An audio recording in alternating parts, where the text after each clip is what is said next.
So here come Ghana. Maybe a word from you, Amanda, about Ghana. Are you a little surprised that they got this far? Is this a revival, perhaps, for the Black Queens?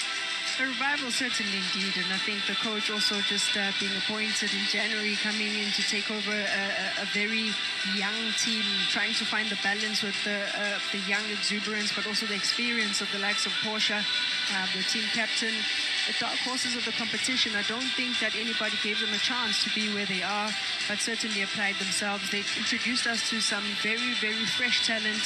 I think players who really started unknown, but now really going away back home to Ghana, Accra, maybe with a loud statement and certainly unforgettable. Bali? It's Ghana going up on the stage there, if you're wondering. They came third in the tournament. As we celebrate, of course, Morocco as well as Nigeria in second and first. Nigerians will be loudest this evening as they have won it for the 10th time in a row. But it's Ghana that goes up. A tournament to be proud for the Ghanaians. Absolutely. You know, these women brought the heat into the tournament, and you could see it. You could see it. They've been absent since 2018 when they hosted it, actually, and they didn't get out of the group. They're also another country that is rebuilding their women's football, and it's getting better and better because you can see with the young players that they have, they've got 16-year-olds, 17-year-olds in their team. The oldest player, you know, Bucheka, who's there as the captain, Portia, she has more than 100 caps, and she's really led this team. This is a good one for them when you look at the type of football that they play. So congratulations to them. They really fought for it. This coach here was not looked at to say he's going to do good, but he really did well for the Ghanaians. I think a lot of teams can actually learn from this, Shorty, where we're speaking about restructuring, you know, your teams. So maybe now going back home for all the national teams that participated in this edition, they can look into how, whether we need to start afresh, whether we need to add and you know, just reshuffle, but also just start looking to the near future. Because, I mean, with the next edition, they're trying to qualify for the World Cup. So the question is, what changes will we see when we come next year, 2 years from now? Back-to-back second place for this Moroccan team. They lost against Nigeria. This time around, last time around, they lost against South Africa's Banyana. They were 2 goals up, so close, 45 minutes away from lifting this trophy that is so far from them all the time. The one thing they want in women's football, with all the progressions that they've made in women's football, this is the one thing that eludes the Moroccans. As they go up to get a medal, they care not for when they know well that gold was within reach. Chebak there, she's won the player of the tournament, the top goal scorer. But unfortunately, the one that she wants most, the gold medal from winning the entire tournament, not to be. Not to be, really, and I hope that they continue investing in women's football in Morocco because they care not for when they know well that gold was within reach. Chebak there, she's won the player of the tournament, the top goal scorer. But unfortunately, the one that she wants most, the gold medal from winning the entire tournament, not to be. Not to be, really, and I hope that they continue investing in women. Important for this team to look at themselves and say, where did we do better, where did we go wrong, and how can we become even better? Because they brought a world champion coach to say maybe he can help them, but there's so much that you need to look at and say some of it is the trajectory corner is, lack of a better word, but it's too quick also, because in the past 5 years they've done so much, they've achieved so much. So if they would have won the Wafcon, it would have simply said to the other countries, so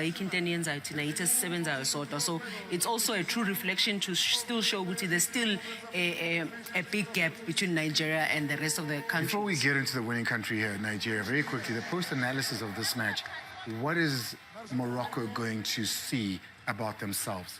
The consistency in them conceding goals easily, the lack of concentration, maybe also fatigue kicking in, you know, like I mentioned, how they ran through the tournament. So also important for the coach is to see how do I plan on, in a tournament like this, of this nature as well, how do I rest my players? How do I prepare them and also focus? But also, I just want to mention, Andile, champions are not built overnight. Looking at South African history as well, back when we were playing, we used to go to the finals with Nigeria for almost a decade before we won it. So Morocco, they're on the right path. Well, you said a decade. That's 10. That's exactly the same amount of times they've won it. Look at the jubilation. Look at the excitement. It is a brilliant vibe in Morocco, in Rabat, as Nigerians go up to receive their gold medals. It's a medal that has been missing from their necks for a very long time, one they've wanted back for a very long time. The pride of Nigeria stands up all the way from Uluehi to Chuku, down to Chioma Okafo, Deborah Jibiona Abion, Rashidat Busako Ajibade, Rashidat. Aye, she won it as an 18-year-old and she's winning it now as a 25-year-old, and now she's the captain. It's even more sweeter. So the coach has a lot more to build on going forward.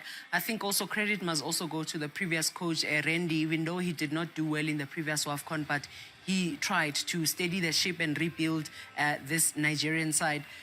Also, into bengifuna ukusho ukuthi i-champion uyibona ngokuthi wine i-cup elikhulu kanje outside of their own country and outside of their own hosting. I would love to see how Morocco would perform and play if they were not hosting in Morocco.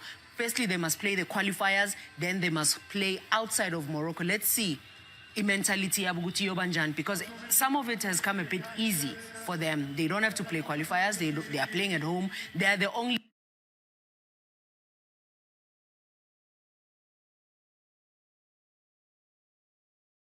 of their own hosting. I would love to see how Morocco would perform and play if they were not hosting in Morocco. Firstly, they must play the qualifiers, then they must play outside of Morocco. Let's see mentality yabo ukuthi yobanjani, because some of it has come a bit easy for them. They don't have to play qualifiers. They are playing at home. They are the only team, maybe with their opponents, that has had a full capacity stadium. They played against Portugal.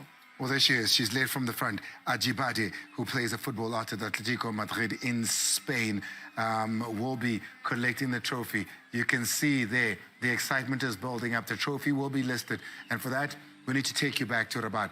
We need to take you to the excitement of the place. The two presidents walking the trophy hand in hand to Nigeria.